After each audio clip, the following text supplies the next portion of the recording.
जनाब मौलाना अब्दुल अकबर चित्राली साहब।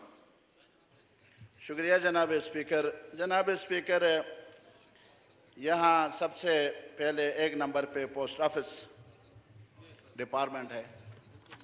सवाल ये पैदा होता है ये भी बोलना चाहते हैं कि पोस्ट ऑफिस को जो आपने 1 करोड़ रुपए दिए हैं कि ये किस मद में और किस कानून के तहत आप इसको दे रहे हैं? वो तो मुकम्मल तौर पर नाकाम है। दीगर कंपनियां, कोरियर कंपनियां दिन रात मेहनत भी करती हैं और वो कामयाबी से आगे चल रही हैं और कामयाब हैं, लेकिन हमारा जो ये पोस्ट ऑफिस है ये नाकामी से दो चार है। तो मैं कह रहा हूं कि इनको बिल्कुल पैसे नहीं दीजिए, बल्कि उन पर ये सख्ती की जाए और उन पर ये लाजिम किया जाए कि वो अपने वसाइल को इस्तेमाल करते हुए अपने लिए पैसे पैदा करें। नंबर 1। जनाब स्पीकर, इसके बाद आपने कौमी असम्बली के लिए भी काफ़ी पैसे रखे हैं। 2,70,77,24,000। जनाब स्पीकर, असम्बली की यह हालत है। बजट सेशन में 10-15 से ज़्यादा लोग यहाँ नहीं आ रहे थे। कारकर्दगी इसका 0 है। अवाम आजकल हम पर हंस रहे हैं कि यह आपकी हालत है और अखराजात इतने हो रहे हैं। 2,70,00,000,000 कौमी असम्बली के अखराजात हैं और कौमी असम्बली कानून साजी में वो किरदार अदा नहीं कर रहा।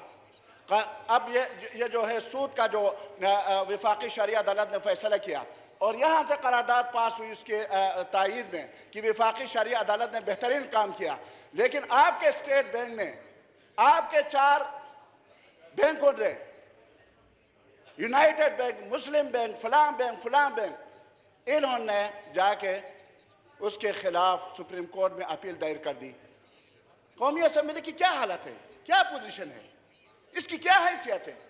किस हैसियत में हम 2,70,00,000,000 रुपए इसको दे रहे? पहले कौमी असम्बली को आप मजबूत बना लें। यह हुकूमत के इजाजत के बगैर यह काम नहीं हो सकता था। और फिर जो कर्जे आप दे रहे हैं जनाब स्पीकर, सारा मुल्क तो जो वसाइल है हमारे, बाहर से कर्जे ले रहे हैं, अंदरून मुल्क टैक्स जमा कर रहे हैं, अंदरून मुल्क हम कर्जे जमा ले रहे हैं और फिर कर्जे उस पर कर्ज़ों पे कर्जे दे रहे हैं, हम दे रहे हैं, वापसी कर रहे हैं। और उनकी जो आप अंदाज़ा लगाएं 4,000 और तकरीबन 6-7 हज़ार बनते हैं। 6-7 हज़ार अरब रुपए हम कर्ज़ों में देते हैं। जनाब स्पीकर, ये कौन सा इंसाफ है? और इसी तरह जनाब स्पीकर, यहाँ एक और चीज़ मेरे नज़र से गुजरी, शोबे कानून उसके बाद है इंसाफ। पाकिस्तान में कानून है जनाब स्पीकर? पाकिस्तान में कहीं भी किसी को इंसाफ मिल रहा है? पाकिस्तान के 22 करोड़ अवाम को बुनियादी सहूलियात हासिल है? क्या ये कानून हरकत में कभी नहीं आया कि इन लोगों को जो बुनियादी आइन के बुनियादी जो उनको हुकूक दिए गए हैं, उन हुकूक से ये लोग महरूम हैं, लिहाजा उनको यह हक दिया जाए? इसके लिए कानून थैंक यू। कानून कहाँ है जनाब?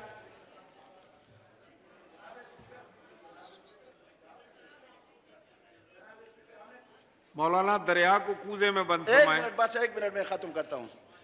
जनाब स्पीकर, इस तरह यहाँ इलेक्शन कमीशन की बात है। यकीनन इलेक्शन कमीशन जो है उसको पैसे देने चाहिए, बल्कि इख्तियारात भी उनको देने चाहिए और उनको एक खुद मुख्तार इदारा बनाना चाहिए ताकि वो मुतनासिब नुमाइंदगी की बुनियाद पर इलेक्शन करवाए, जिसमें पार्टियों को, मजबूत पार्टियों को और उनके लीडरों के किरदार को देखकर अवाम उनको वोट दें। और मैं इलेक्शन कमीशन के इस मसारिफ के बारे में मैं उनके हक़ में हूँ। इनको मज़ीद और भी पैसे दे दिए जाएँ, बल्कि इनको एम्पावर किया जाए और इनके जो जितने भी जुमला मसाइल हैं उन मसाइल को हल किया जाए। शुक्रिया।